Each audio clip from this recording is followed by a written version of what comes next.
من الشیطان الرجیم بسم اللہ الرحمن الرحیم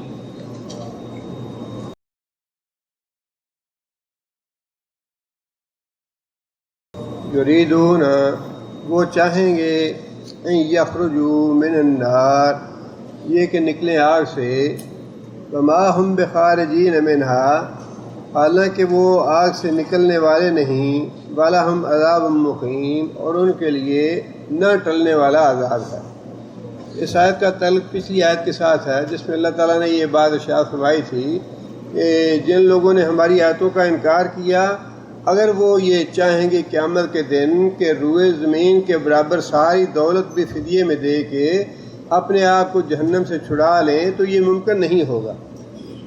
خواہ وہ یہ چاہیں کہ اس کی جگہ پہ اس کے بھائی کو جہنم میں ڈال دیا جائے، اس کی بیوی کو جہنم میں ڈال دیا جائے، یا اس کے خاندان کو جہنم میں ڈال دیا جائے، یا جتنی بھی مخلوق ہے زمین کی اس ساری مخلوق کو جہنم میں ڈال دیا جائے اور اس کو بچا لیا جائے۔ اللہ فرماتے ہیں کلا یہ ممکن نہیں ہوگا، اس دن انسان کے پاس دولت ہوگی بھی نہیں۔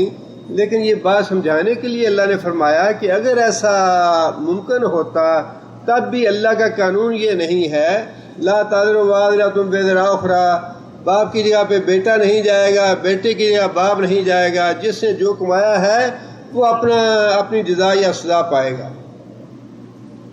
اسی سے متعلقہ بات اللہ تعالیٰ نے آگے فرمائی ہے کہ جہنمی کوشش کریں گے، چاہیں گے، منت سماجت بھی کریں گے اللہ تعالیٰ کی، ربنا ابصرنا وسمعنا فرجعنا نعمل صالحا انا موقنون، یا اللہ جہنم کا مزہ ایک دفعہ چکھ لیا ہم نے، فرشتے بھی دیکھ لیے، سزا بھی دیکھ لی، عذاب دیکھ لیا، یا اللہ بس ایک دفعہ ہمیں نکال لے اور دنیا میں بھیج دے، بڑے نیک پرہیزگار متقی اور نمازی بن کے رہیں گے۔ لیکن اللہ تعالیٰ نے مختلف جگہ پہ مختلف جواب دیے ہیں اس کے، وَلَوْ شِئْنَا لَآتَيْنَا كُلَّ نَفْسٍ هُدَاهَا وَلَٰكِنْ حَقَّ الْقَوْلُ مِنِّي لَأَمْلَأَنَّ جَهَنَّمَ مِنَ الْجِنَّةِ وَالنَّاسِ أَجْمَعِينَ، اگر ہم نے یوں کرنا ہوتا کہ ہم جہنم سے نکال کے تمہیں دوبارہ دنیا میں بھیج دیتے تو ہم پہلی دفعہ تمہیں ہدایت دے سکتے تھے۔ اللہ کے لیے ہدایت دینا مشکل نہیں ہے، لیکن اللہ فرماتے ہیں کہ یہ ہمارا قانون نہیں تھا کہ ہم زبردستی کسی کو ہدایت دیں۔ ربنا اخرجنا منها فإن عدنا فإنا ظالمون، یا اللہ ایک دفعہ اس جہنم سے نکال لے، اگر ہم دوبارہ ایسا کریں گے تو دوبارہ ہم خود ظالم ہوں گے۔ اور کبھی کہیں گے یا اللہ ایک دن کے لیے تخفیف کر دے عذاب میں، چند لمحوں کے لیے عذاب میں تخفیف ہو جائے۔ لیکن عذاب میں تخفیف تو دوسری بات ہے۔ قرآن مجید میں اللہ تعالیٰ نے یہ بات ارشاد فرمائی ہے کہ جب بھی جہنم کی آگ ذرا بھی ہلکی پڑنے لگے گی اس آگ کو اور بھی زیادہ بھڑکا دیا جائے گا، ان کے عذاب میں اور بھی اضافہ کر دیا جائے گا۔ اس لیے نہ تو عذاب کم ہونے کی کوئی صورت ہوگی، نہ فرار ہونے کی صورت ہوگی، نہ نکلنے کی صورت ہوگی۔ علیہم موصدا، اللہ فرماتے ہیں کہ جہنم میں جہنمیوں کو بند کر کے اوپر سے دروازہ بند کر دیا جائے گا۔ جہنم جو ہے وہ جیسا کہ اللہ کے رسول نے فرمایا صلی اللہ علیہ وسلم کہ 1000 سال تک بھڑکائی گئی حتیٰ کہ سرخ ہو گئی، پھر 1000 سال تک بھڑکائی گئی حتیٰ کہ بالکل سیاہ ہو گئی، اور فرمایا کہ اب جہنم کی آگ جو ہے یا جہنم کی وادی ایسے سیاہ ہے جس طرح تارکول سیاہ ہوتی ہے، لوگ جو ڈالتے ہیں سڑکوں پہ جس طرح یہ کالی ہے بالکل اسی طرح کالی ہوگی۔ انسان کو اپنا ہاتھ سجائی نہیں دے گا، انسان کو پتہ نہیں چلے گا، صرف چیخ و پکار کی آواز آئے گی۔ اس لیے اللہ تعالیٰ نے فرمایا کہ جہنمی گاہے بگاہے چاہیں گے کہ کسی طریقے سے نکلے یہاں سے، کلما ارادوا ان یخرجوا منها فاعیدوا فیہا، جب بھی وہ نکلنا چاہیں گے دوبارہ ان کو دھکے دے کے دوبارہ اس میں ڈال دیا جائے گا۔ وقیل الحم ذوقوا عذاب النار الذی کنتم بہ تکذبون، اور انہیں کہا جائے گا کہ جس جہنم کی آگ کو تم جھٹلاتے تھے اس کا آج مزہ چکھو۔ افسحر ھذا ام انتم لا تبصرون، اللہ فرماتے ہیں کہ جہنمیوں میں کو جہنم میں جب ڈال دیا جائے گا تو اس وقت انہیں پوچھا جائے گا افسحر ھذا، کیا تم جو بار بار اللہ کے رسول کو کہتے تھے کہ یہ تو جادو کر کے دکھاتا ہے، یہ جو بھی اس کی معجزے ہیں یا جو بھی باتیں ہم دیکھتے ہیں یہ ساری کی ساری جادو ہیں، انبیاء کے معجزات کو جادو کہا کہتے تھے کافر، اللہ فرمائیں گے کہ افسحر ھذا، کیا یہ جو جہنم کی آگ تمہاری آنکھوں کے سامنے بھڑک رہی ہے، افسحر ھذا، کیا یہ جادو نظر آتا ہے تمہیں، ام انتم لا تبصرون، یا تم اندھے ہو، تمہیں نظر نہیں آ رہا، اصلوھا، داخل ہو جاؤ اس آگ میں، فاصبروا او لا تصبروا، اب تم صبر کرو یا صبر نہ کرو، سواء علیکم، برابر ہے، تم چیخو، پکارو، رو، منت سماجت کرو، جو مرضی کرو، اصلوھا، داخل ہو جاؤ اس میں، انما تجزون ما کنتم تعملون، آج تمہیں وہی بدلہ دیا جا رہا ہے جو تم دنیا میں کرتے رہے تھے۔ اور یہاں بھی اللہ تعالیٰ نے وہی بات ارشاد فرمائی، یریدون، وہ چاہیں گے، ان یخرجوا من النار، کسی نہ کسی طریقے سے آگ سے نکلیں یہاں سے، وما ہم بخارجین منہا، حالانکہ یہ ممکن نہیں ہوگا، ولہم عذاب مقیم، اور عذاب ایسا ہوگا جس میں کبھی کمی نہیں آئے گی، کبھی ٹھنڈا نہیں پڑے گا، بلکہ ایسا مسلسل عذاب ہوگا جو کبھی ٹلنے والا نہیں ہوگا۔ پچھلی آیتوں میں اللہ تعالیٰ نے بعض جرائم یا گناہوں کی سزائیں بتائی تھیں، اب چند ایک آیتیں درمیان میں لانے کے بعد اللہ تعالیٰ نے پھر ایک اور گناہ کی سزا بتلائی ہے، اور وہ بھی حدود میں شامل ہے۔ حدود سے مراد یہ ہے کہ وہ گناہ یا جرائم جن کی سزا اللہ نے خود مقرر فرما دی ہے، اور جن گناہوں کی اللہ تعالیٰ نے سزا مقرر نہیں فرمائی ان کو تعزیرات کہا جاتا ہے، اور تعزیرات جو ہیں وہ قاضی جو ہے عدالت کا یا جج جو ہے اس کی اپنی ثوابدید پہ چھوڑ دیا جاتا ہے کہ وہ جرم کی نوعیت دیکھ کے اور جرم کے حالات کا تجزیہ کر کے اس کے مطابق سزا کا فیصلہ کرے، وہ تعزیر کہلاتی ہے۔ تعزیر میں رد و بدل کرنا یہ تو ممکن ہے، لیکن جو اللہ تعالیٰ نے سزائیں دے رکھی ہیں یا جو مقرر کر دی ہیں ان میں رد و بدل ممکن نہیں ہے۔ یہ سزا ہے چوری کی۔ اللہ فرماتے ہیں کہ بس سارے کا تو فقطعوا ایدیہما، بس سارے کو، چور مرد ہو، بس سارے کا تو، یا عورت ہو چوری کرنے والی، مرد چور یا عورت چور، فقطعوا، قطع کر دو، کاٹ دو، ایدیہما، ان دونوں کے ہاتھ، ان دونوں کے ہاتھ کاٹ دو۔ قانون دونوں کے لیے ایک جیسا ہے، مرد کے لیے بھی اور عورت کے لیے بھی۔ جزاءً، یہ ہے بدلہ، بما کسبا، جو ان دونوں نے کمایا، جو ان دونوں نے کرتوت کیا، جو ان دونوں نے گناہ کیا، یہ ہے اس کا بدلہ۔ نکالن، بڑا عبرتناک، نکالن کا معنی عبرتناک سزا، جسے دیکھ کے دوسرے بھی لرز اٹھیں، کانپ جائیں اس کو دیکھ کے، وہ ہے نکالن۔ فرمایا کہ یہ عبرتناک سزا ہے تاکہ دوسرے لوگوں کو ہوش آ جائے، عقل آ جائے کہ یہ ایسا گناہ ہے جس کے قریب بھی نہیں پھٹکنا۔ من اللہ، یہ سزا کس کی طے کردہ ہے؟ من اللہ، یہ اللہ کی طے کردہ ہے، کسی انسان کا بنایا ہوا قانون نہیں ہے، اللہ کی طرف سے مقرر کی گئی ہے یہ سزا۔ واللہ عزیز الحکیم، اور اللہ تعالیٰ بڑے غالب ہیں، بڑی حکمت والے ہیں۔ اس میں ایک بات تو یہ ہے کہ یہاں پہ اللہ تعالیٰ نے پہلے ذکر کس کا فرمایا ہے؟ مرد کا، حالانکہ بہت سے احکام ایسے ہیں جن کے لیے اللہ تعالیٰ نے مردوں کو ہی مخاطب فرمایا ہے، لیکن اس میں عورتیں از خود شامل ہیں، عورتیں جو ہیں از خود شامل ہیں۔ نماز کا حکم دیا مردوں کو دیا ہے مذکر کے صیغے کے ساتھ، عورتوں کو کہیں بھی نماز کا حکم نہیں دیا۔ لیکن وہ جو مذکر کا صیغہ مردوں کے لیے ہے، عورتیں اسی کے تابع ہیں، عورتیں بھی اس حکم میں شامل ہیں، اور یہی معاملہ زکوٰۃ کے حکم کا ہے، رمضان کے حکم کا ہے، کہیں بھی عورت کے لیے الگ حکم نہیں دیا گیا۔ حدود کی دو جرائم جو ہیں وہ ایسے ہیں جن میں اللہ تعالیٰ نے عورتوں کا اور مردوں کا الگ الگ ذکر کیا ہے، حالانکہ سزا ایک ہی ہے دونوں کی۔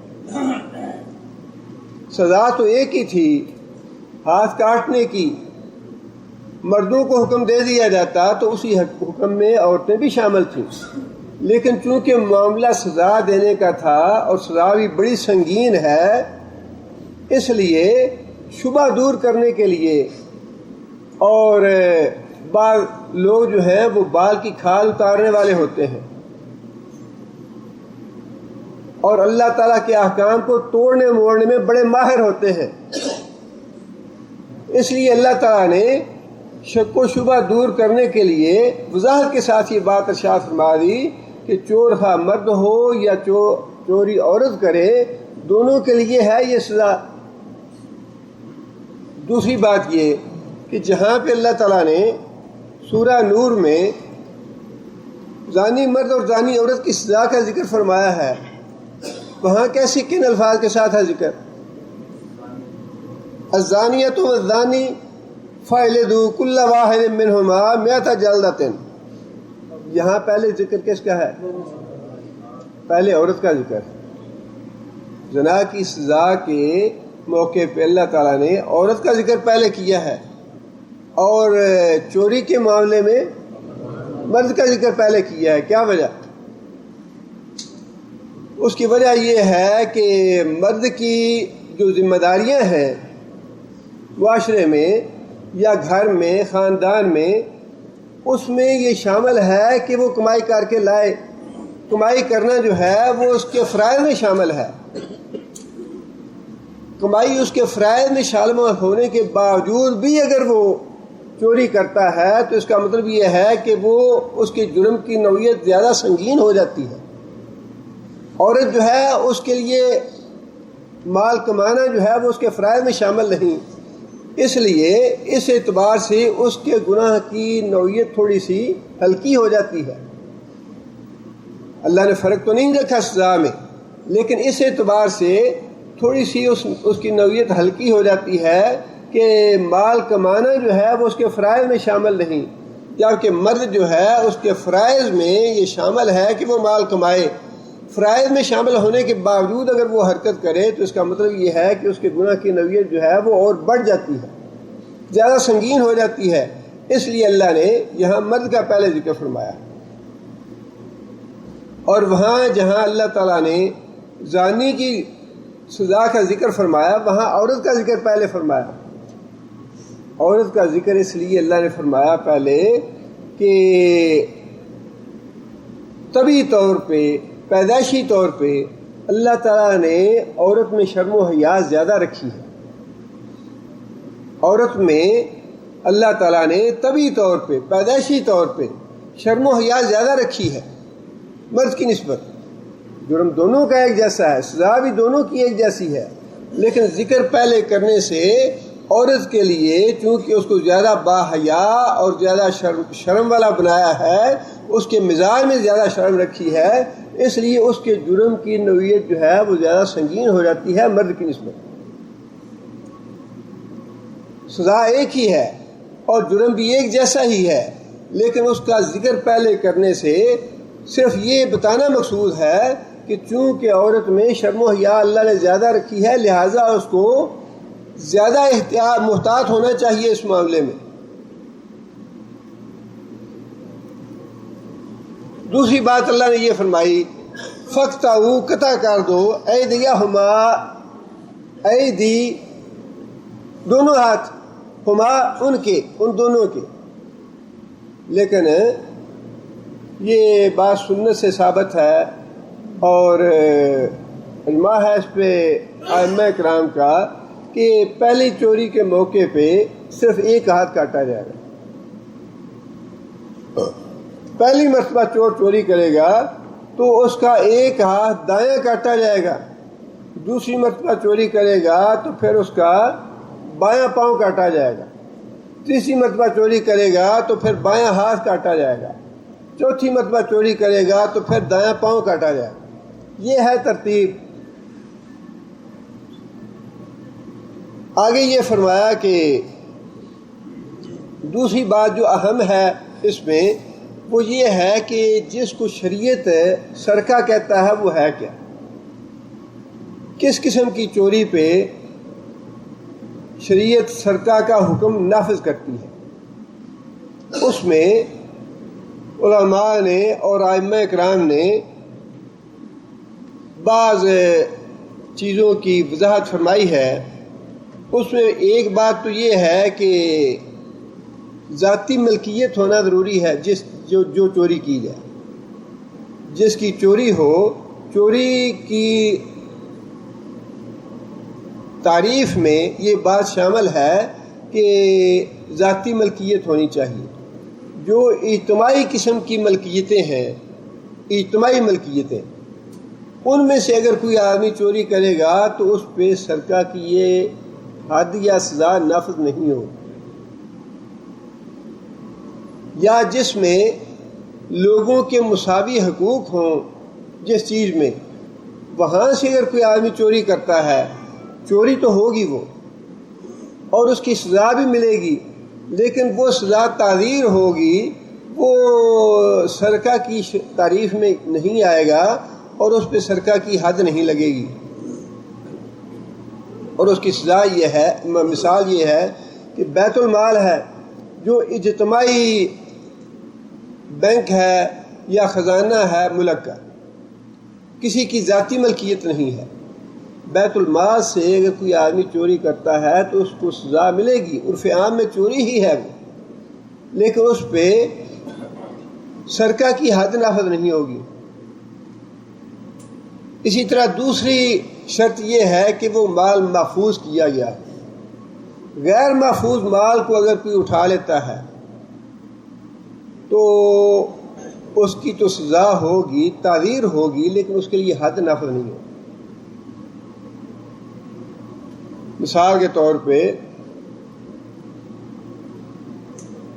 ایک چیز آپ نے گھر سے باہر رکھی ہے، مثلا گاڑی گھر سے باہر ہے، گیراج میں نہیں ہے، گیراج کے اندر رکھی ہوئی گاڑی اگر چوری ہوتی ہے اس پہ سرقہ کی حد نافذ ہوگی، لیکن جو گاڑی گلی میں کھڑی کی گئی ہے وہ اس اعتبار اس پہ اگر چوری کوئی کرتا ہے، اٹھاتا ہے، اس کو سزا ملے گی تعزیر، اور وہ ڈپینڈ کرتا ہے جج پہ یا قاضی پہ کہ وہ حالات کا یا جرم کی نوعیت کا اندازہ لگا کے خود سزا کا فیصلہ کرے، اس کو سزا کتنی ملنی چاہیے۔ لیکن اگر کوئی گاڑی گیراج توڑ کے اندر سے نکال کے لے جاتا ہے تو اس پہ سرقہ کی حد نافذ ہوگی۔ اسی طرح بازار میں جاتے ہوئے پرس کو چھین لیتا ہے یا اور کوئی ایسی جیب سے چوری کرتا ہے، اس پہ بھی تعزیر ہوگی، سزا ہے، وہ بھی جرم ہے وہ بھی، لیکن اس کی سزا جو ہے وہ قاضی یا جج جو ہے اس کی نوعیت کو دیکھ کے فیصلہ کرے گا، اس پہ سرقہ کی حد جو ہے وہ نافذ نہیں ہو۔ اسی طرح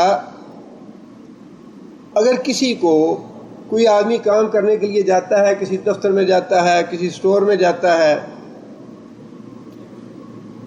یا کسی کھیت میں جاتا ہے اور اس کو وہاں جانے کی کسی وجہ سے اجازت ہے، خواہ نوکری کی وجہ سے یا ملازمت یا کام یا جو بھی ہے، اس کو وہاں جانے کی اجازت ہے،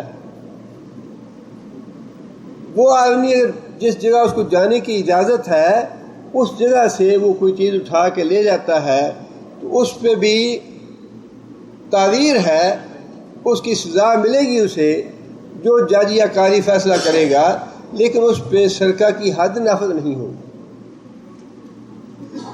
اسی طرح نبی صلی اللہ علیہ وسلم نے جو پبلک مقام پہ مثلا کھیت میں یا باغ میں یا سبزی ہے، ترکاری وغیرہ ہے، یہ چونکہ غیر محفوظ ہیں اس اعتبار سے، اگر وہاں پہ کوئی محافظ ہے، حارس ہے، اس کی موجودگی میں اگر کوئی لیتا ہے چھپا کے وہاں سے تو وہ سرقہ بن جائے گا، اس پہ حد نافذ ہوگی۔ لیکن اگر محافظ کسی نے مقرر نہیں کیا ہوا، اوپن ہے جگہ، وہاں سے جو آدمی پھل توڑے گا یا سبزی توڑے گا یا چارہ کاٹے گا یا جو بھی چوری کرے گا، وہ عرف عام میں ہے تو چوری ہی، لیکن اس کی تعزیر ہوگی، اس کی سزا ملے گی، اس پہ سرقہ کی حد نافذ نہیں ہوگی۔ سرقہ کی، اور پھر اس کے لیے سرقہ کی بعض تو شرائط ہے یہ، اور چوتھی شرط یہ ہے کہ وہ آدمی چھپا کے لے، کسی کو کسی کے سامنے نہ لے۔ یہ الگ بات ہے کہ کوئی اس کو دیکھ لے اور اس کو پتہ نہ چلے کہ مجھے کوئی دیکھ رہا ہے، لیکن وہ کوشش یہی کرے کہ وہ چھپا کے لے رہا ہے، اس لیے کہ اگر وہ دوسروں کے سامنے کھلے عام لیتا ہے تو وہ پھر پہلی سزا بن جائے، جرم بن جائے گا ڈاکے والا۔ سرقہ یہ ہے کہ وہ چھپا کے لے۔ ان ساری شرائط کے ساتھ ہے کھانے پینے کی چیزوں کو جو چوری ہے ان کی تعزیر ہے، عرف عام میں وہ چوری ہی کہلائے گی، لیکن اس پہ سرقہ کی حد نافذ نہیں ہوگی۔ اب یہ ساری باتیں بتانے کا جو مقصد ہے وہ یہ ہے کہ جو حدود اللہ تعالیٰ نے مقرر فرمائی ہیں، سزائیں مقرر فرمائی ہیں، ان کو ثابت کرنے کے لیے شریعت نے شرطیں بڑی کڑی رکھی ہیں۔ ان کو ثابت کرنے کے لیے کہ واقعی یہ سرقہ ہے، اور یہ ہر آدمی، یہ علماء اور جو مفتی اور مجتہد ہیں، انہیں بیٹھ کے یہ فیصلہ کرنا ہوگا کہ یہ جو چوری کا کیس آیا ہے اس کی نوعیت کیا ہے، کہ کیا واقعی اس پہ سرقہ کی حد نافذ ہونی چاہیے یا یہ تعزیر والا کیس ہے۔ اگر اس پہ سرقہ کی شرائط پوری ہو جاتی ہے تو پھر اللہ تعالیٰ نے خود یہ بات ارشاد فرمائی کہ جب اس نے سرقہ کی شرائط پوری ہو گئی تو سزا اس کی ایسی ہونی چاہیے کہ دوسرے بھی دیکھ کے اس کو کہاں پھر نکالن عبرت ناک سزا دو اس کو، تاکہ باقی معاشرہ جو ہے وہ پاک ہو جائے اس سے۔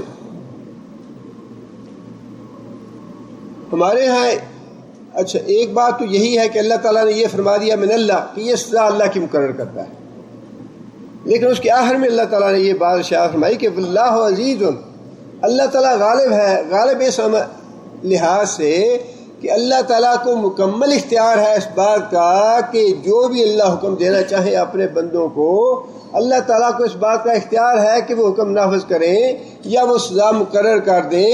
یہ اللہ تعالیٰ کے اقتدار مطلق اور اختیار مطلق کی بات ہے، لیکن ساتھ یہ فرمایا کہ حکیم، اللہ تعالیٰ کی ذات بڑی حکمت والی ہے۔ جو اللہ تعالیٰ نے احکام دیے ہیں ان میں حکمت بڑی ہے۔ اس میں حکمت یہی ہے کہ اللہ نے خود یہ بات ارشاد فرما دی کہ سزا ہے بڑی عبرت ناک، لیکن دین کی یہ سزائیں نافذ کرتے ہوئے تمہیں لوگوں پہ رحم اور ترس نہیں آنا چاہیے،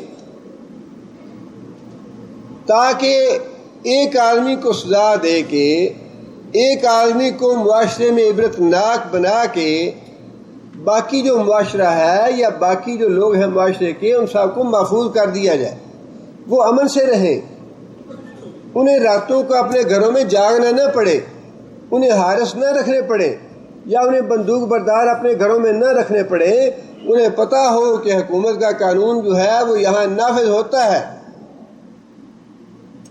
اللہ کا دین نافذ ہے، اس لیے باقی لوگ جو ہیں وہ امن سے رہیں گے۔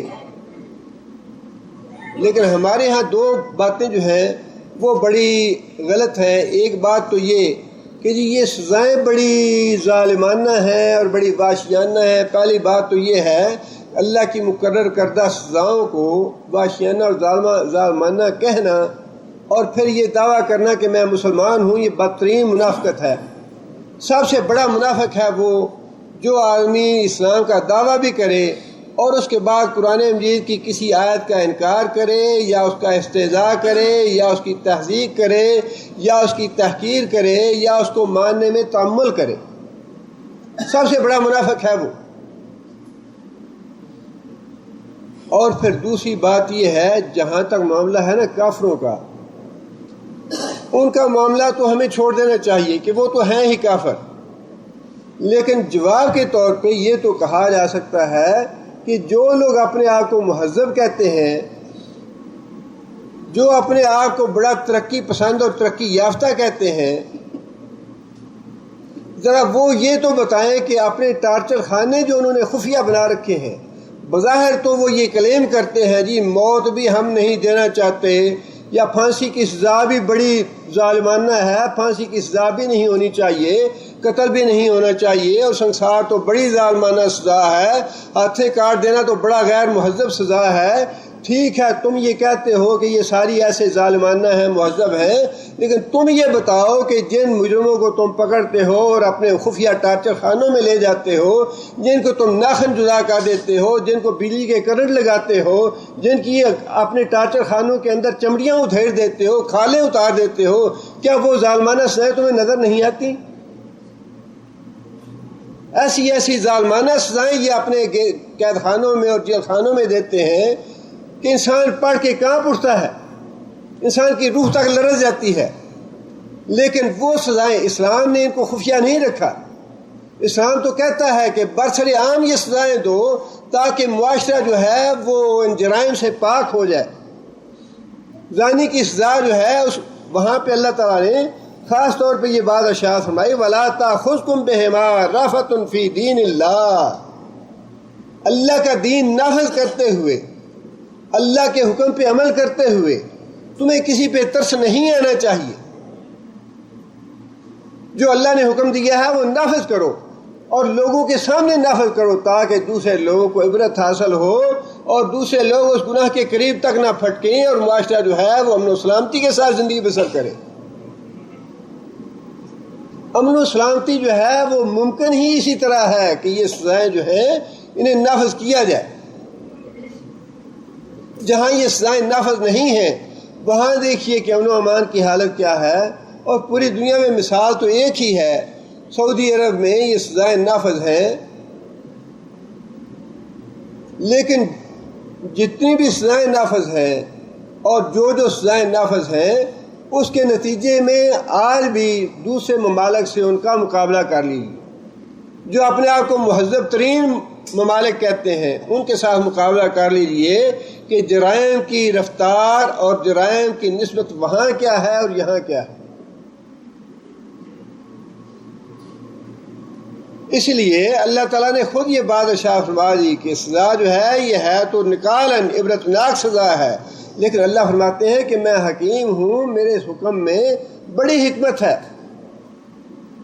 اور دوسری بات یہ ہے کہ یہ ایک عذر لنگ ہے اور منافقانہ طرز عمل ہے جو ہمارے حکمرانوں نے اپنایا ہوا ہے۔ جی ہم سارے ملک کو ٹنڈا نہیں کر سکتے،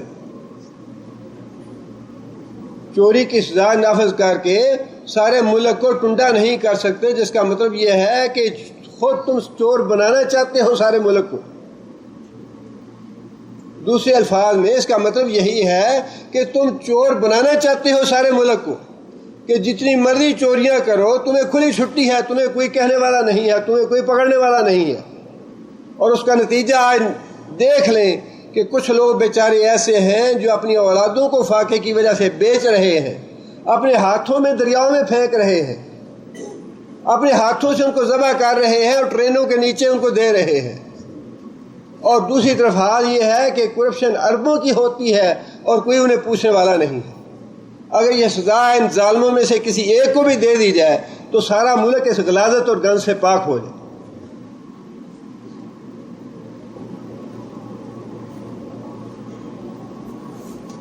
اور ویسے بھی چور کے بارے میں رسول اکرم صلی اللہ علیہ وسلم نے چور کو بھی لعنت کی ہے۔ لعنت ہو چور پہ کہ چھوٹی ہی چیز کے لیے وہ اتنی سخت کڑی سزا جو ہے وہ لیتا ہے، اور اس کے لیے باقی بھی شرائط ہیں، لیکن بات وہی ہے کہ یہ علماء اور فقہاء کا مسئلہ ہے، ہاتھ کہاں سے کاٹا جائے اور پھر کن شرائط کے تحت کاٹا جائے۔ شرائط وہ پوری ہو جائے سرقہ کی تو پھر سرقہ کی سزا نافذ ہو جانی چاہیے، تاکہ دوسرے لوگوں کو اس سے عبرت حاصل ہو۔ اور اس کے بعد جیسے کہ پہلے بھی میں نے عرض کی کہ قرآن مجید کا یہ انداز جو ہے یہ بڑا مربیانہ ہے کہ جہاں کہیں اللہ تعالیٰ گناہوں کا تذکرہ فرماتے ہیں، اس کی سزا بتاتے ہیں، وہاں ساتھ ہی اللہ تعالیٰ توبہ کی رغبت ضرور دلاتے ہیں، اس لیے کہ مطلوب جو ہے لوگوں کو ٹنڈا کرنا مطلوب نہیں ہے اللہ کے ہاں۔ اللہ تعالیٰ جو تعلیم دیتے ہیں یا جو احکام نافذ کرنا چاہتے ہیں اس کا مقصد یہ ہے کہ معاشرہ پرامن طریقے کے ساتھ رہے، امن و سلامتی پیدا ہو معاشرے میں۔ لہذا جہاں کہیں بھی گناہوں کی سزا کا تذکرہ ہے اس کے بعد اللہ تعالیٰ توبہ کی رغبت ضرور دلاتے ہیں۔ اللہ نے فرمایا کہ فمن تاب من بعد ظلمہ، فمن تاب، جو شخص توبہ کر لے، من بعد ظلمہ، یہاں ظلم سے مراد کیا ہے؟ چوری۔ یہاں ظلم سے مراد چوری ہے۔ جو آدمی چوری کرنے کے بعد توبہ کر لے، وَأَصْلَحَ، اور اصلاح کر لے اپنے اعمال کی، مستقبل میں بالکل باز آ جائے، فَإِنَّ اللَّهَ يَتُوبُ عَلَيْهِ، اللہ تعالیٰ اس کی توبہ قبول فرما لیں گے، اللہ تعالیٰ اس پہ رحم فرمائیں گے۔ ان اللہ غفور الرحیم، بے شک اللہ تعالیٰ بخشنے والا مہربان۔ لیکن اس کا مطلب یہ نہیں ہے، یہ جو اللہ نے فرمایا نا کہ چوری کرنے کے بعد جو آدمی توبہ کر لے گا اللہ تعالیٰ اس کی توبہ قبول کر لیں گے، اللہ تعالیٰ اس کو معاف کر دیں گے۔ کون سی چیز معاف ہوگی اس کی؟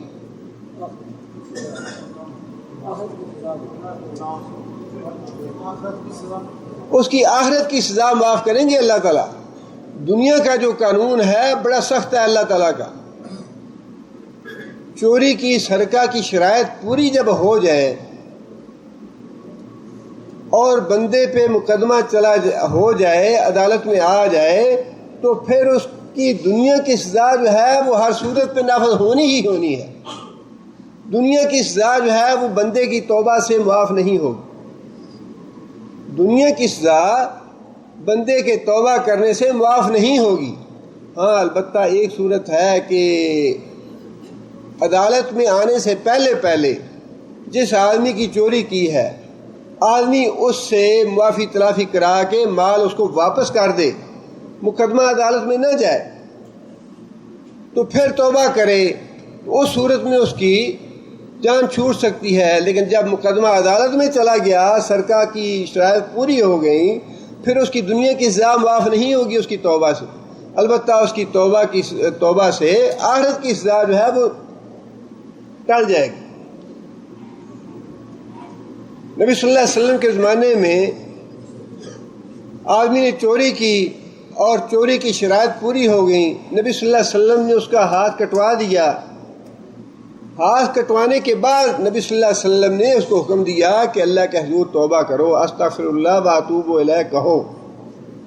نبی صلی اللہ علیہ وسلم نے اس سے توبہ استغفار کروائی اور اس کے بعد اسے کہا کہ اللہ نے تو تمہاری توبہ قبول فرما لی ہے، اللہ تمہاری آخرت کی سزا معاف کر دیں گے، آخرت کی سزا معاف ہو جائے گی۔ لیکن دنیا کی سزا جو ہے، یہ حدود اللہ جو ہے، یہ کوئی معاف کرنے کی کسی کو اختیار نہیں دیا گیا، نہ تو کسی حکمران کو معاف کرنے کا اختیار ہے، نہ کسی قاضی کو اختیار ہے، نہ کسی جج کو اختیار ہے، بلکہ اس میں بڑی اس حد تک سختی ہے۔ نبی صلی اللہ علیہ وسلم نے فرمایا کہ حدود کو نافذ کرنے میں جو آدمی رکاوٹ بنے اس نے اللہ سے دشمنی کی، اور فرمایا کہ جو آدمی حدود نافذ کرنے میں رکاوٹ بنے اس پہ اللہ کی لعنت ہے، اس پہ فرشتوں کی لعنت ہے۔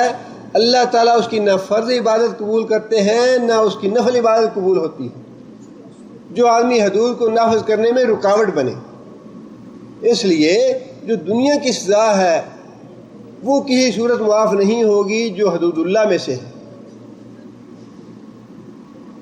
اور اس کا واقعہ حضرت اسامہ کی سفارش کا والا بھی موجود ہے۔ قریش کی عورت نے چوری کی اور حضرت اسامہ کو بھیجا گیا نبی صلی اللہ علیہ وسلم سے سفارش کروانے کے لیے، اور نبی صلی اللہ علیہ وسلم نے یہ بات ارشاد فرمائی کہ اگر میری اپنی بیٹی بھی چوری کرتی تو میں اس کے ہاتھ بھی کاٹ دیتا۔ چوری کی جب سرقہ کی شرائط پوری ہو جائیں اس کے بعد اس بات کی گنجائش نہیں رہتی کہ حدود اللہ میں کوئی ترمیم کی جائے یا اس کو معاف کیا جائے۔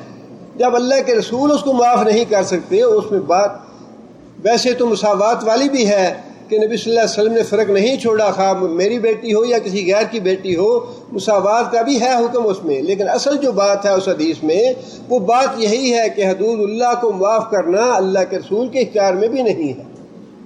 چاہے جائے کہ آج کا کوئی بدبخت حکمران یہ کہے کہ حدود اللہ پہ نظر ثانی کرنے کی ضرورت ہے، یہ منافق نہیں، پکے درجے کافر ہیں جو یہ ظالمانہ سزائیں کہتے ہیں جو انہیں، یا جو یہ بکواس کرتے ہیں کہ حدود اللہ جو ہے ان پہ نظر ثانی کرنے کی ضرورت ہے۔ اللہ کا رسول نظر ثانی نہیں کر سکتا، اور یہ اللہ کے رسول سے بڑے آگے ہیں نظر ثانی کرنے والے۔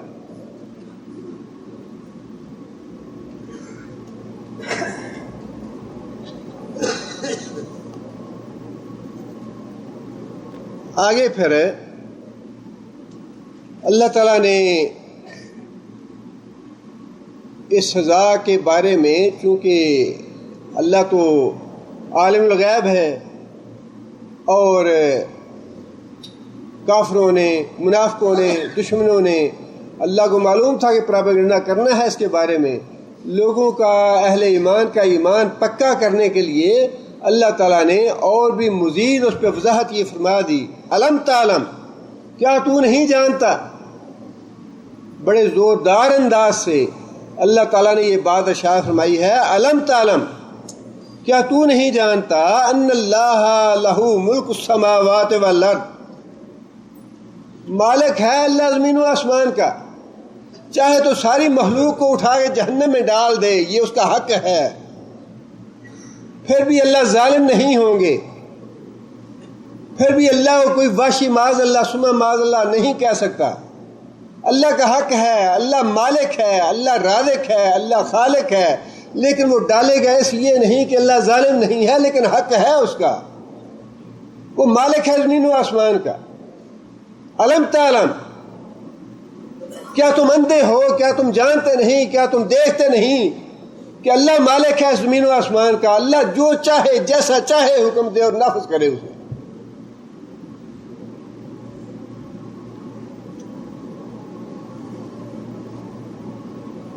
یعذب من یشاء ویغفر لمن یشاء،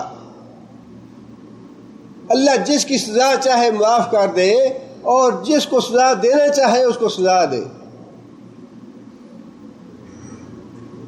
توبہ کے بعد بھی اللہ تعالیٰ نے یہ بات ارشاد فرمائی کہ اللہ تعالیٰ دیکھیں گے کہ جس نے توبہ کی ہے اس کا آئندہ کا طرز عمل کیسا ہے، باقی یہ اس کی توبہ سچی ہے یا توبہ جھوٹی ہے۔ اللہ تعالیٰ نے اپنا خوف اور ڈر جو ہے وہ پھر بھی رکھا ہے، ہر وقت اللہ سے ڈرتے رہو، اللہ کی پکڑ سے، اللہ کے عذاب کا ڈر رہنا چاہیے ہر وقت، اللہ کے عذاب سے بے ڈر نہ ہو جاؤ۔ آمنتم من فی السماء ان یخسف بکم الارض، اللہ کے ڈر سے، اللہ کے خوف سے بے ڈر نہ ہو جاؤ، وہ کسی وقت بھی زمین میں دسا سکتا ہے، آسمانوں سے پتھروں کی بارش برسا سکتا ہے، اور اس سے پہلے قوموں کی مثالیں گزر چکی ہیں قرآن مجید میں۔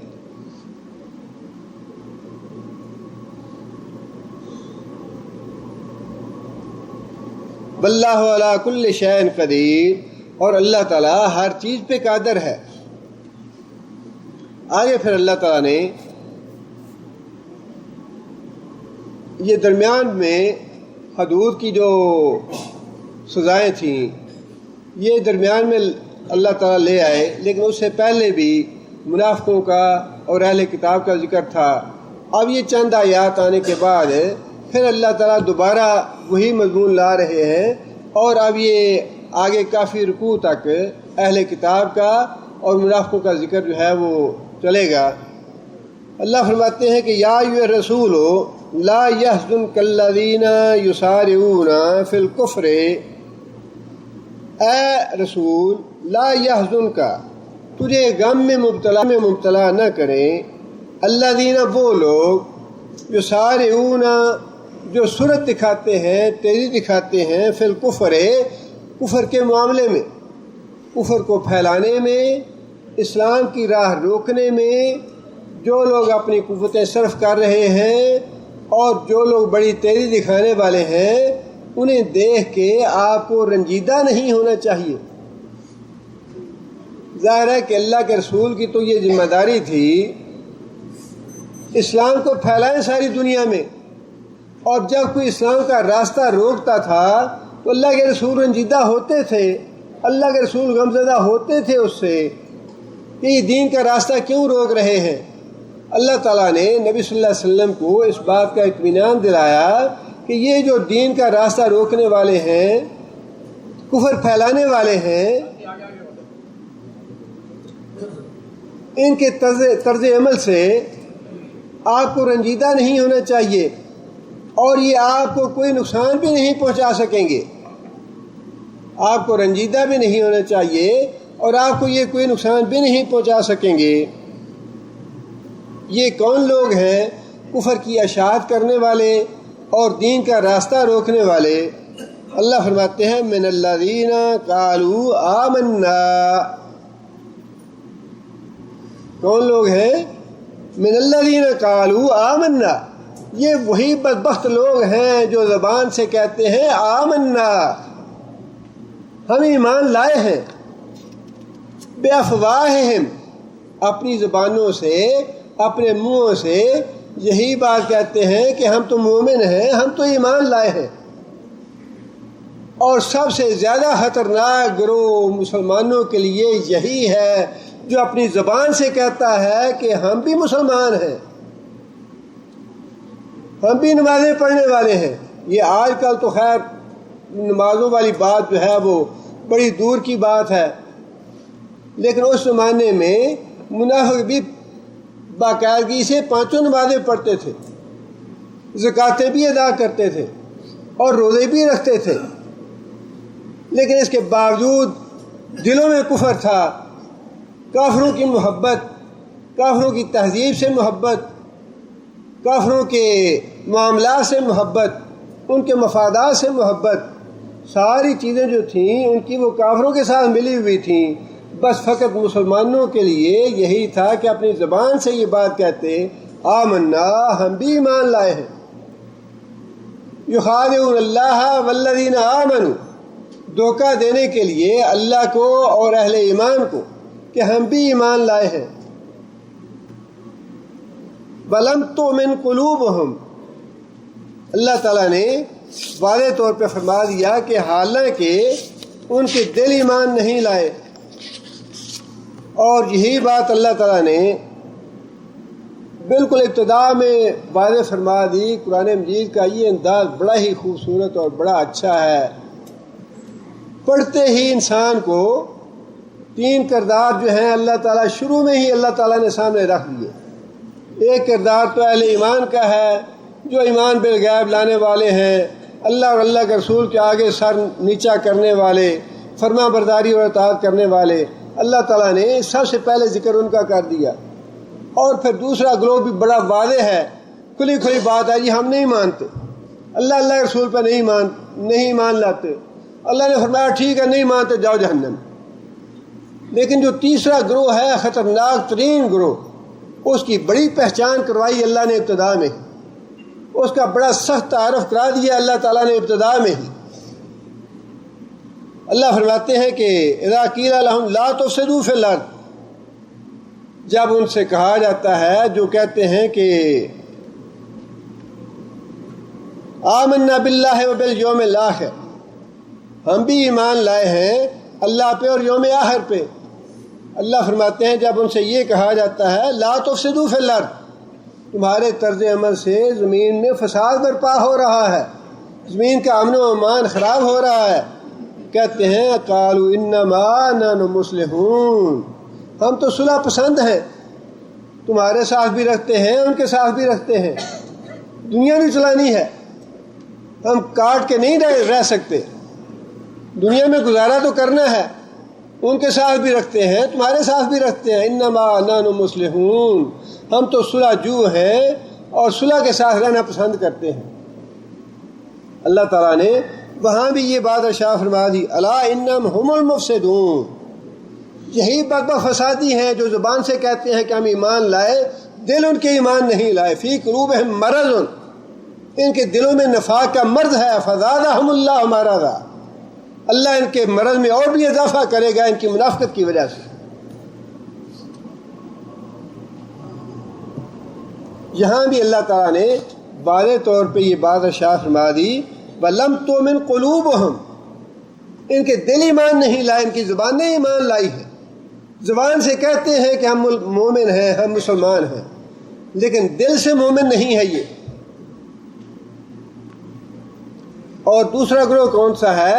یہ پہلا گروہ تو منافقوں کا ہو گیا، اور دوسرا گروہ جس کا اللہ نے ذکر فرمایا وہ ہے کہ وَمِنَ الَّذِينَ هَادُوا، اور وہ لوگ جو یہودی ہوئے، سماعون للکذب، ان کا پہلا جرم کون سا ہے؟ سماعون، بہت زیادہ سننے والے، للکذب، جھوٹ کو، لقوم آخرین لم یاتوک، سماعون للکذب، جھوٹی باتیں سنتے ہیں وہ، سماعون، اور سنتے کن کے لیے ہیں؟ لقوم آخرین، نبی صلی اللہ علیہ وسلم کی مجلس میں آ کے باتیں سنتے ہیں، لیکن کس کے لیے سنتے ہیں؟ لقوم آخرین، بعض دوسرے لوگوں کے لیے جاسوسی کرنے کے لیے آتے ہیں۔ آپ کی مجلس میں، صحابہ کی مجلس میں، نبی صلی اللہ علیہ وسلم کی مجلس میں بعض منافق آتے ہیں، اور ان کا آنے کا مقصد کیا ہوتا ہے؟ ان کا آنے کا مقصد یہ ہے سماعون، کہ وہ باتیں سنتے ہیں صحابہ کی بھی اور نبی صلی اللہ علیہ وسلم کی بھی، لقوم آخرین، بعض دوسرے لوگوں کی وجہ سے، بس دوسرے لوگوں کی خاطر، جو باہر بیٹھے ہوئے ہیں، یہودی، اسلام کے دشمن جو باہر بیٹھے ہوئے ہیں، آپ کی مجلسوں میں آ کے ان کے لیے باتیں سنتے ہیں، اور جا کے فوراً ان کو بتاتے ہیں کہ نبی صلی اللہ علیہ وسلم کی مجلس میں آج یہ بات ہوئی، صحابہ کرام کی مجلس میں آج یہ بات ہوئی۔ جتنے بھی راز کی باتیں ہیں وہ ساری جا کے یہودیوں کو اور عیسائیوں کو بتاتے ہیں۔ اللہ تعالیٰ نے تصویر بڑی صاف صاف اور بڑی خوبصورت کھینچ دی ہے منافقوں، ہر زمانے کے منافقوں، خواہ وہ نبی صلی اللہ علیہ وسلم کے زمانے کے منافق تھے یا آج کے منافق ہیں یا قیامت تک جو آنے والے منافق ہیں، تصویر بڑی صاف صاف اور بڑی اللہ تعالیٰ نے کھری تصویر بتا دی ہے۔ تمہاری مجلسوں میں آتے ہیں، باتیں سنتے ہیں یہودیوں اور عیسائیوں کے لیے، اور جیسے ہی تمہاری مجلس سے نکلتے ہیں تو فوراً بات وہاں پہنچ چکی ہوتی ہے۔ سماعون لقوم آخرین، ایسے لوگوں کے لیے وہ سننے کے لیے آتے ہیں باتیں، لم یاتوک، کون لوگ؟ لم یاتوک، جو تمہارے پاس خود آنا پسند نہیں کرتے، ان کی اپنی توہین اور بےعزتی ہوتی ہے۔ نبی صلی اللہ علیہ وسلم کی مجلس میں آنا، صحابہ کرام کی مجلس میں آنا، وہ تکبر کی وجہ سے خود آنا پسند نہیں کرتے، اپنے ایجنٹوں کو بھیج دیتے ہیں، اپنے جو زر خرید غلام ہیں جن کے ماہانے مقرر کیے ہوئے ہیں اور جن کو ڈالر مہیا کرتے ہیں، وہ آ کے ان کے لیے مخبری کرتے ہیں، جاسوسی کرتے ہیں، باتیں سنتے ہیں ان کے لیے، اور میٹنگ سے اٹھ کے جیسے ہی جاتے ہیں فوراً اپنے مالکوں کو باتیں پہنچا دیتے ہیں۔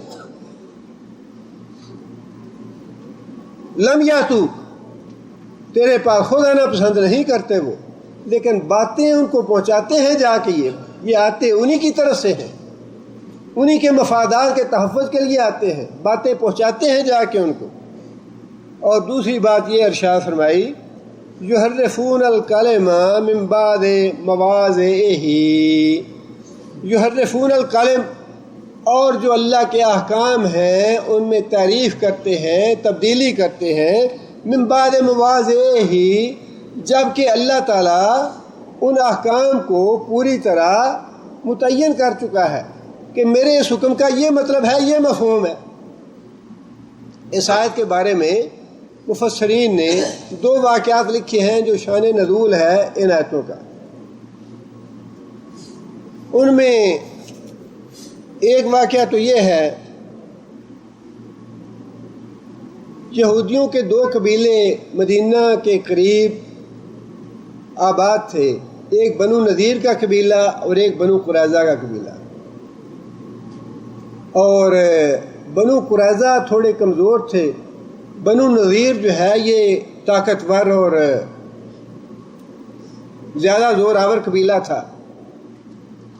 اور جیسا وہ تو خیر زمانہ جاہلیت کا تھا، لیکن قانون تو آج بھی وہی ہے، مائٹ از رائٹ، جو طاقتور ہے وہی سچا ہے، وہی ٹھیک ہے۔ انہوں نے بھی اپنے درمیان اسی طرح کے قانون بنائے ہوئے تھے۔ جو زور آور تھا اس کا قانون یہ تھا کہ اگر ہمارا قبیلہ تمہارے قبیلے کا کوئی آدمی قتل کر دے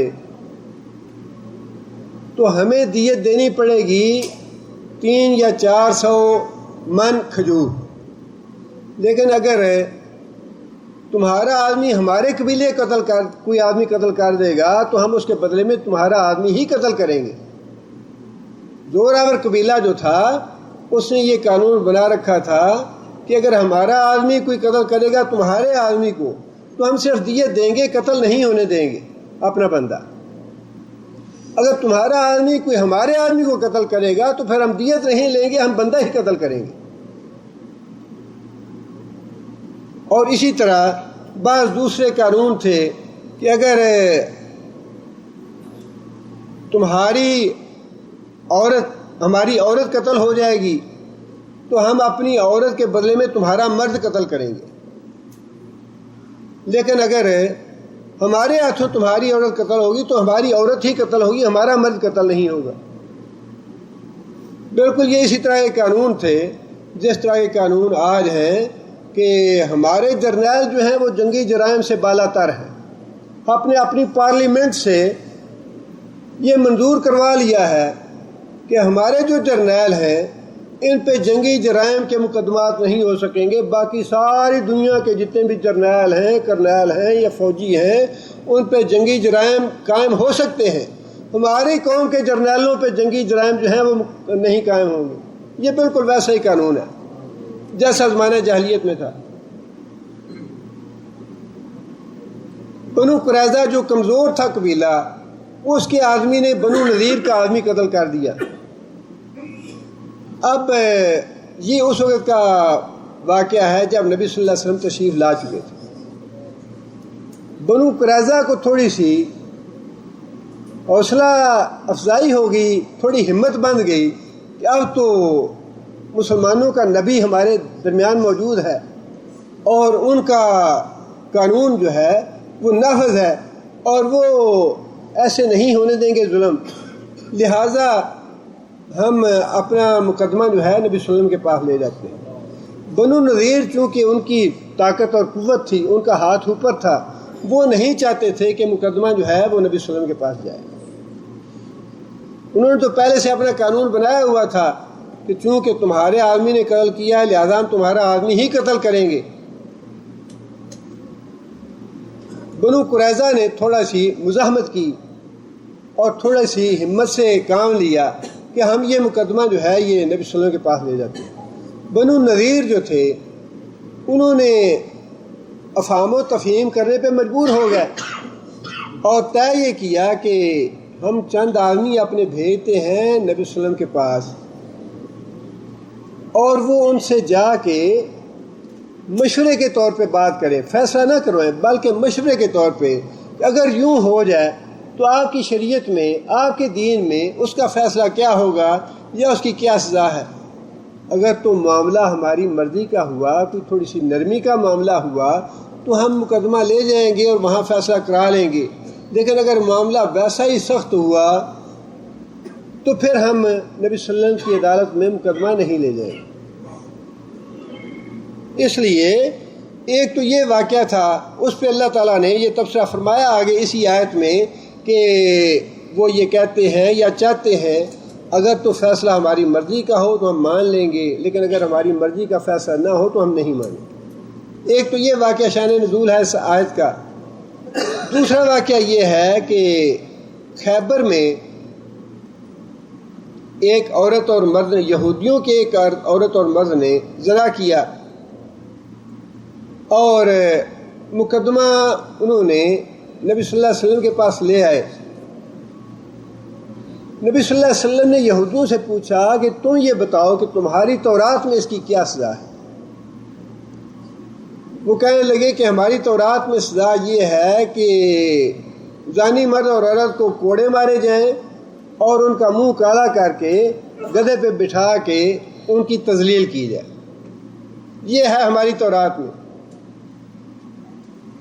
نبی صلی اللہ علیہ وسلم نے فرمایا کہ اچھا تمہارے جو علماء ہیں انہیں بلاؤ، ان سے میں پوچھتا ہوں۔ علماء کو بلایا اور علماء یہود نے بھی اسی طرح کا جھوٹا اور یکڑ ٹھوک دیا کہ ہاں جی یہی سزا ہے۔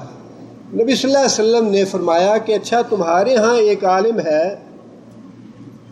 ابن سوریہ، اس کے بارے میں تمہاری کیا رائے ہے؟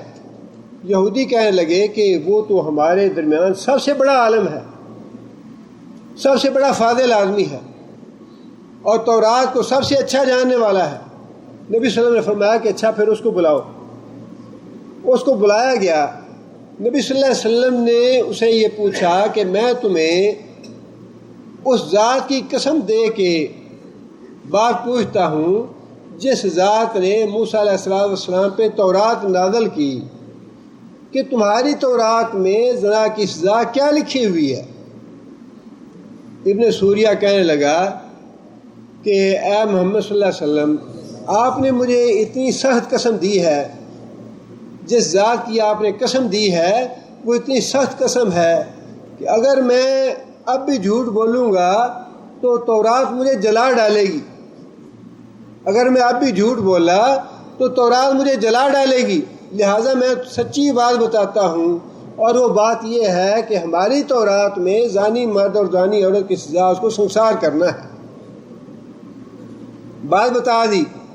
پھر نبی صلی اللہ علیہ وسلم نے یہ پوچھا کہ آپ مجھے یہ بتاؤ کہ تمہارے ہاں یہ جو سزا رائج ہے اس کی وجہ کیا ہے، یہ کیسے رائج ہوئی؟ ہر چھوٹا بڑا یہی کہہ رہا ہے کہ ہمارے ہاں زانی کی سزا وہ کوڑے مارنا اور اس کا منہ کالا کرنا ہے۔ ابن سوریہ کہنے لگا کہ یا رسول اللہ، اس کی وجہ یہ ہے کہ جب ہمارے ہاں کوئی زور آور اور طاقتور یہ گناہ کرتا، بدکاری کرتا، اس کو بچانے کے لیے ہم نے یہ قانون بنا دیا کہ اس کو کوڑے مار کے منہ کالا کر کے اس کی جان بچا لی جائے۔ لیکن جب کوئی غریب آدمی، کمزور آدمی یہ بدکاری کا کام کرتا تو اس پہ ہم یہ حد نافذ کرتے تھے۔ یہ معاملہ کچھ دیر چلتا رہا، لیکن کچھ دیر کے بعد جو عوام تھے ان میں سخت رد عمل پیدا ہوا کہ یہ کیا بدماشی ہے، یہ دو قانون کہاں سے آ گئے؟ اگر کوئی طاقتور کرے، کوئی اگر پرنس کرے، شہزادہ کرے یہ بدکاری تو اس کے لیے الگ سزا ہے، اور اگر کوئی عام آدمی بدکاری کرتا ہے تو اس کے لیے الگ سزا ہے۔ یہ دو قانون کیوں ہیں؟ جب عوام نے رد عمل ظاہر کیا، عوام نے شور ڈالنا شروع کر دیا، تو ہم نے پھر سب کے لیے ایک جیسا ہی قانون بنا دیا کہ خواہ کوئی غریب ہو یا امیر ہو، جو بھی یہ بدکاری کا کام کرے گا ان سب کے لیے یہ سزا ہے۔ یہ سزا ہماری بنائی ہوئی ہے، یہ سزا اللہ کی بنائی ہوئی نہیں ہے۔ ابن سوریہ نے ساری بات واضح کر دی کہ جو تورات کی سزا ہے وہ تو یہ ہے، لیکن یہ جو سزا رائج ہوئی یہ کیسے رائج ہوئی وہ بھی اس نے بتا دی۔ چنانچہ نبی صلی اللہ علیہ وسلم نے سزا وہ نافذ فرما دی، لیکن ان کی کوشش یہ تھی کہ نبی صلی اللہ علیہ وسلم کو دھوکے سے یہ بتا کے کہ ہماری تورات میں یہ سزا رائج ہے، اس کو سنسار ہونے سے بچا لیا جائے۔ لیکن نبی صلی اللہ علیہ وسلم نے اپنے فیصلے میں یہودی مرد کو، یہودی عورت کو، دونوں کو سنسار کروا دیا، اس لیے کہ تورات کا حکم یہی تھا اور اسلام کا حکم بھی یہی تھا۔ یہ ہے شان نزول۔ یہ دو واقعات جو ہیں شان نزول ہیں جن کا ذکر اللہ تعالیٰ آگے فرما رہے ہیں۔ ایک تو یہی ہے کہ جو زانی کی سزا کو انہوں نے بدل دیا، اس حوالے سے اللہ تعالیٰ نے یہ ان کا جرم جتوا دیا کہ یحرفون الکلمہ اللہ کے فرمان میں تبدیلی کرتے ہیں من بعد معنی متعین ہو جانے کے باوجود، یقولون اور وہ یہ کہتے ہیں ان اوتیتم ھذا اگر تمہیں نبی صلی اللہ علیہ وسلم کی عدالت سے یہ فیصلہ ملے، یہ فیصلہ دیا جائے، فخذوہ اس کو قبول کر لو۔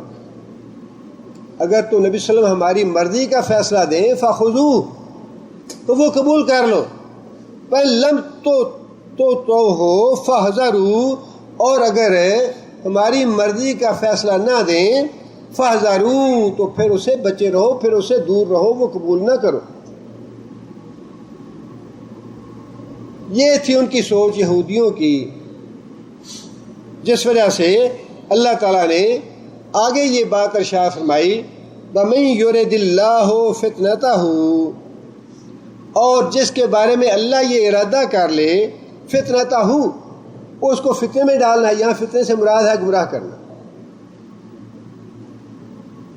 جس کے بارے میں اللہ تعالیٰ یہ ارادہ کر لے، اللہ یہ فیصلہ کر لے کہ اس کو گمراہ کرنا ہے، فَلَن تَمْلِكَ لَهُ مِنَ اللَّهِ شَيْئًا تو پھر تو کسی کو بھی اللہ کے مقابلے میں کچھ بھی اختیار رکھنے والا نہیں پائے گا۔ اللہ کے مقابلے میں کوئی دوسرا کسی کو ہدایت نہیں دے سکتا۔ جس کو اللہ گمراہ کرنا چاہے گا اسے کوئی دوسرا خواہ نبی ہو یا ولی ہو یا فرشتہ ہو یا جن ہو انسان ہو، کوئی بھی اللہ کے مقابلے میں کسی کو ہدایت دینا چاہے بھی تو ہدایت نہیں دے سکتا۔ اولئک یہ وہ لوگ ہیں الذین لم یرد اللہ جن کے بارے میں اللہ تعالیٰ نے یہ ارادہ نہیں فرمایا، یہ فیصلہ نہیں فرمایا ان یطہر قلوبہم اللہ ان کو دلوں کو پاک کرے گا۔ یہودی جو ہیں ان کے بارے میں اللہ تعالیٰ نے یہ فیصلہ کر لیا کہ یہ گمراہی کے راستے پہ چل رہے ہیں، ان کو گمراہی رہنے دینا ہے، ان کے دلوں کو پاک نہیں کرنا۔ لہم فی الدنیا خزی ان کے لیے دنیا میں بھی رسوائی ہے، وَلَهُمْ فِي الْآخِرَةِ عذاب عظیم اور ان کے لیے آخرت میں عذاب عظیم ہے۔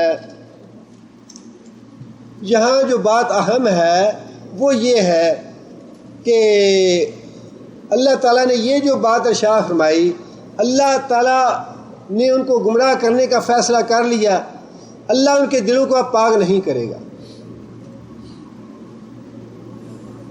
اس سے یہ غلط فہمی نہیں ہونی چاہیے کہ اللہ تعالیٰ کسی کو خود گمراہ کرتے ہیں، بلا وجہ گمراہ کرتے ہیں۔ اللہ تعالیٰ نے پہلے یہودیوں کے جرائم گنوا دیے اور بتا دیا کہ یہ جرائم ان جرائم میں یہ اتنے پکے ہیں، یہ جرائم ان کے اتنے سنگین ہیں اور یہ ان جرائم میں اتنے آگے بڑھ چکے ہیں کہ ان کی ہدایت کا دروازہ ہم نے بند کر دیا۔ اور وہ جرائم کون سے ہیں؟ پہلی بات تو یہ کہ سماعون للکذب نبی صلی اللہ علیہ وسلم کی جاسوسی کرنا، نبی صلی اللہ علیہ وسلم کی محفلوں کی مجالس کی جاسوسی کرنا، یہ ہے جرم جو ان کی ہدایت میں رکاوٹ بنا۔ دوسرا جرم کیا ہے؟ یحرفون الکلم اللہ کے احکامات کو تبدیل کرنا، یہ ان کی ہدایت میں رکاوٹ بنا۔ تیسرا جرم کیا ہے؟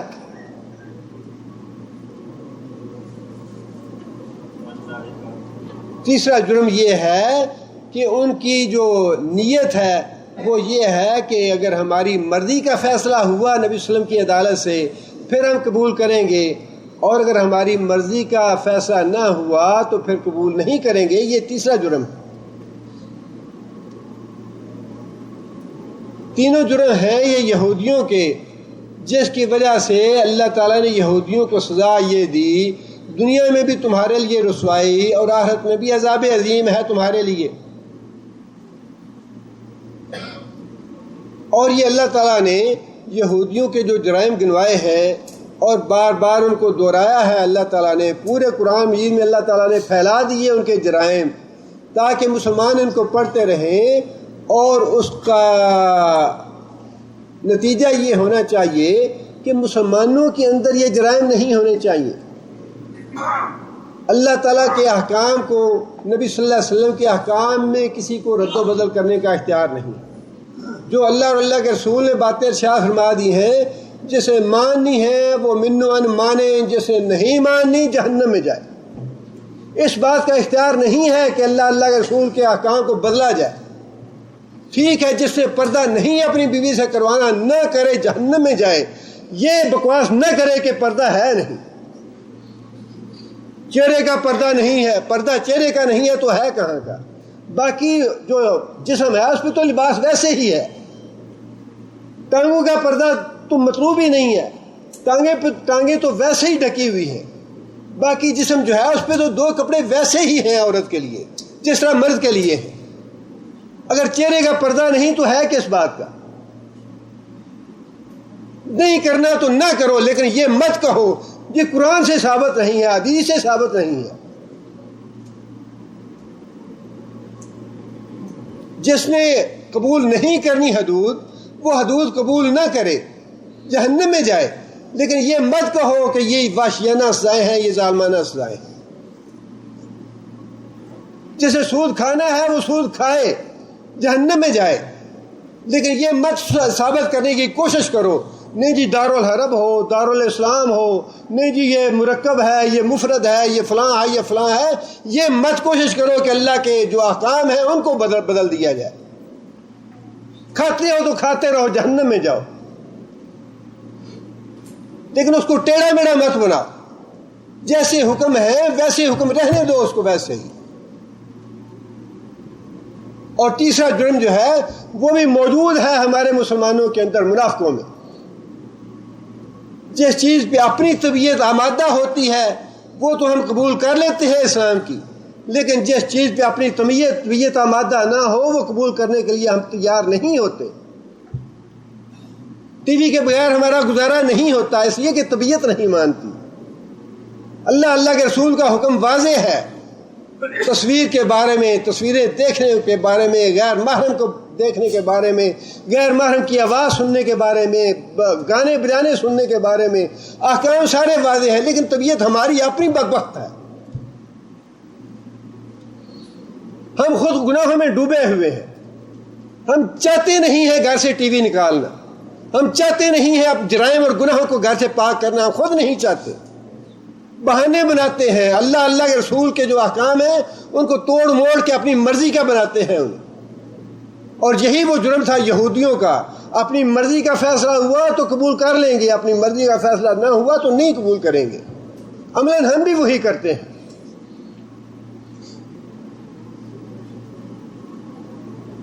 اور ان تینوں جرائم کی وجہ سے اللہ نے فرمایا کہ ان کے لیے ہم نے دنیا میں بھی رسوائی مسلط کر دی اور آخرت میں بھی ان کے لیے عذاب عظیم ہوگا۔ اور اس سے دوسری بات یہ بھی ثابت ہوتی ہے کہ جو بھی ہم پہ مصیبت دنیا میں آتی ہے، ذلت آتی ہے، رسوائی آتی ہے، اللہ کی نافرمانی کی وجہ سے آتی ہے، ہمارے گناہوں کی وجہ سے آتی ہے۔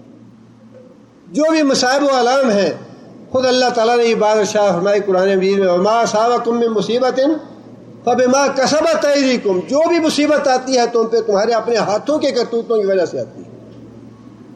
ومن اعرض عن ذکری فإن له معیشۃ ضنکا، میں تکلیف دہ زندگی اسے ہی بسر کرواؤں گا جو میری آیات سے، میرے احکام سے منہ موڑے گا۔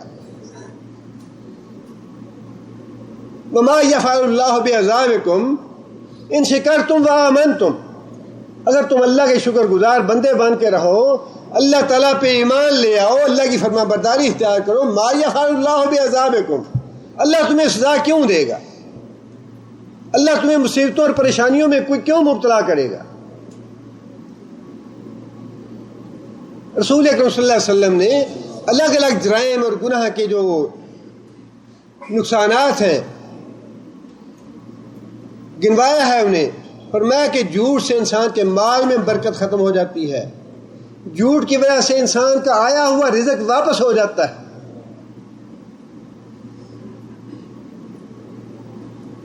گانے بجانے کی کثرت کی وجہ سے کیا چیز آئے گی؟ زلزلے آئیں گے۔ گانے بجانے کی وجہ سے جب کثرت ہو جائے گی گانے بجانے کی وجہ، آج کون سا بندہ ہے جس کی جیب میں گانا بجانا نہیں ہے؟ 1% بھی ہے ہمارے اندر؟ گھروں کی بات تو بہت دور ہے، گھر کے افراد 5 ہیں 10 ہیں، ہر ایک کی جیب میں گانا بجانا ہے۔ فرمایا جب بے حیائی عام ہو جائے گی تو کیا سزا ہوگی؟ اللہ تعالیٰ شکلیں مسخ کرنا شروع کر دیں گے، ایسی ایسی بیماریاں نازل ہوں گی، انسانوں کی شکلیں جو ہیں وہ بدل جائیں گی۔ زکوٰۃ ادا نہ کرنے سے کاسالی آئے گی، اللہ کی نافرمانیاں زیادہ ہونے سے فقر و فاقہ آ جائے گا۔ اللہ کے رسول نے تو ہر چیز واضح فرما دی ہے، یہ گناہ کرو گے یہ سزا ملے گی، یہ گناہ کرو گے یہ سزا ملے گی، یہ گناہ کرو گے یہ سزا ملے گی۔ اور ویسے ہی اللہ تعالیٰ نے یہودیوں کو سزا دے کے بتا دیا کہ یہ گناہ تھے ان کے جن کی وجہ سے میں نے دنیا میں بھی ان کو ذلیل و رسوا کیا، آخرت میں بھی عذاب عظیم ہے ان کے لیے۔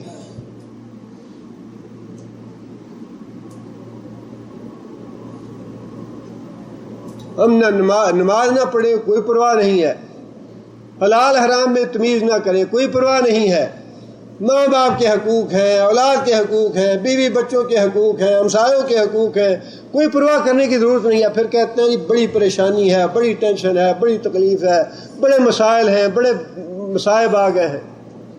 یہ جتنے بھی مصائب و علام ہیں، جتنے بھی پریشانیاں ہیں اور جتنے بھی ٹینشن ہے، جتنی بیماریاں ہیں، یہ ساری کی ساری ہمارے اپنے کرتوتوں کی وجہ سے، ہمارے اپنے ہاتھوں کی کمائی کی وجہ سے۔ واضح طور پہ اللہ نے فرمایا کہ یہ ان کے جرائم تھے یہودیوں کے، جاسوسی کرنا نبی صلی اللہ علیہ وسلم کی، اللہ کے احکام میں تعریف کر دینا اور پھر اپنی خواہشات کے پیچھے چلنا، اللہ کی کتاب یا اللہ کے رسول کے پیچھے نہیں چلنا، اپنی خواہش کے پیچھے چلنا۔ یہ جرائم تھے جن کی وجہ سے میں نے ان کو سزا دی، دنیا میں بھی اور آخرت میں بھی۔ ان چیزوں سے ہمیں سبق لینا چاہیے، اور امن کی، چین کی، سکھ کی زندگی جو ہے وہ اسی بات میں ہے، انسان اللہ اور اللہ کے رسول کا تابع اور فرما بردار بن کے رہے۔ اس کے علاوہ جو بھی راستہ ہے انسان کی پریشانی کا، دکھوں کا، تکلیفوں کا ہے، اور بات یہ نہیں ہے کہ جو اللہ کے تابع اور فرما بردار ہوتے ہیں ان پہ دکھ رنج آتے نہیں، آتے ہیں ان پہ بھی، لیکن اللہ تعالیٰ ان کے لیے سہل کر دیتے ہیں۔ طائف میں بھی اللہ کے رسول نے یہ بات ارشاد فرمائی، بڑا دکھ اور رنج اٹھایا نبی صلی اللہ علیہ وسلم نے، لیکن فرمایا یہی کہ یا اللہ اگر تو اس میں تیری ناراضی نہیں ہے تو میں پھر بھی راضی ہوں جو کچھ ہوا ہے۔ اتنا صبر اور سکون آ جاتا ہے۔ جنگی احد میں لاشیں سامنے پڑی ہیں، صحابہ کہتے ہیں کہ حضرت حمزہ کی لاش پہ نبی صلی اللہ علیہ وسلم اس قدر روئے کہ ہم نے اتنا روتے نبی صلی اللہ علیہ وسلم کو نہیں دیکھا، اتنا دکھ پہنچا۔ پورا میدان جنگ جو ہے وہ لاشوں سے اٹا پڑا تھا، مسئلہ کیا ہوا اور زخمیوں سے بھرا ہوا میدان۔ اور جب نبی صلی اللہ علیہ وسلم میدان سے واپس جانے لگے تو اللہ پہ توکل اور اللہ پہ ایمان اور اللہ کی طرف سے سکینت کا یہ عالم تھا کہ اتنے غم میں بھی، اتنے دکھ اور رنج میں بھی اللہ کے رسول واپس جانے لگے تو فرمایا کہ ذرا ٹھہر جاؤ، میں اللہ کی حمد و ثنا تو کر لوں۔ سامنے لاشیں پڑی ہیں، میدان جنگ جو ہے وہ اپنے جان نثار اور قربان ہونے والے ساتھیوں سے ہٹا پڑا ہے، دل زخمی ہے، آنکھوں سے آنسو بہہ رہے ہیں، لیکن سکینت کا عالم یہ ہے کہ جانے سے پہلے فرماتے ہیں کہ ذرا ٹھہر جاؤ، میں اللہ کی حمد و ثنا تو کر لوں۔ بات ایسی نہیں ہے کہ یہ زندگی جو ہے مسائل ہیں، مشکلات ہیں، مسائل آتے ہیں، دکھ اور رنج آتے ہیں، لیکن جو لوگ اللہ کے فرما بردار ہیں، اللہ کی طرف رجوع کرنے والے ہیں، اللہ ان کے لیے یہ ساری باتیں آسان اور صاف کر دیتے ہیں۔ لیکن جو اللہ کے نافرمان ہیں، اللہ کے باغی ہیں، اللہ ان کے لیے ایک ایک پل اور ایک ایک لمحہ جو ہے وہ پہاڑ جیسا بنا دیتے ہیں۔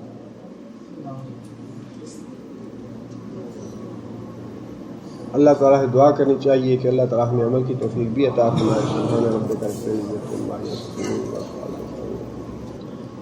ایک بھائی نے سوال کیا ہے کہ آپ وسیلے سے دعا مانگ سکتے ہیں؟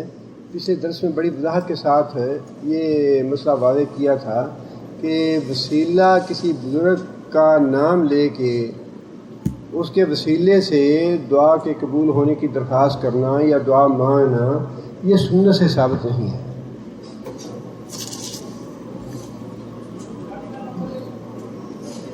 یہ ایک بھائی نے لکھا ہے، یہ گاڑی کرولا کسی بھائی کی ہے 6024 PK، شاید وہ راستے میں کھڑی ہے یا کہیں رکاوٹ ہے، جن صاحب کی ہو وہ اس کو ہٹا لے اپنی وجہ سے۔ ایک بھائی نے لکھا ہے کہ وہ بیمار ہیں اور انہیں پریشانی ہے، اللہ تعالیٰ شفاء کاملہ عطا فرمائے انہیں۔ صدقہ اور گفٹ کے درمیان کیا فرق ہے؟ نبی صلی اللہ علیہ وسلم صدقہ نہیں لیتے تھے اور گفٹ لیتے، ہدیہ لیتے تھے۔ آل ہاشم پہ صدقہ لینا ممنوع ہے۔ صدقے سے مراد یہاں زکوٰۃ ہے، اور ہدیہ جو ہے وہ عام چیز ہے، کسی کو بھی دی جا سکتی ہے، لیکن صدقہ جس معنی میں استعمال ہوا ہے وہ زکوٰۃ کے معنی میں ہے کہ آل ہاشم کے لیے زکوٰۃ لینی منع ہے۔ ہدیہ نبی صلی اللہ علیہ وسلم قبول فرماتے تھے، لیکن صدقہ فرض اور نفل اس میں فرق ہے۔ فرض صدقہ تو وہی ہے جسے ہم زکوٰۃ کہتے ہیں، لیکن اس کے علاوہ جو انسان انفاق فی سبیل اللہ کرتا ہے وہ اس کی اپنی نیت کے مطابق وہ بھی صدقہ ہی کہلاتا ہے، لیکن وہ صدقہ نفل۔ یہ ایک بھائی نے لکھا ہے کہ 5 بھائی ہیں، 5 دوست ہیں، ان کے نقل کفالہ کا مسئلہ ہے، اللہ تعالیٰ ان کے لیے سہولت اور آسانی پیدا فرمائے۔ ایک بھائی نے لکھا ہے کہ ان کی بہن بیمار ہیں اور ایک بہن اور بھائی فوت ہو گئے ہیں، اللہ تعالیٰ ان کی مغفرت فرمائے اور بیمار کو اللہ تعالیٰ شفاء کاملہ عطا فرمائے۔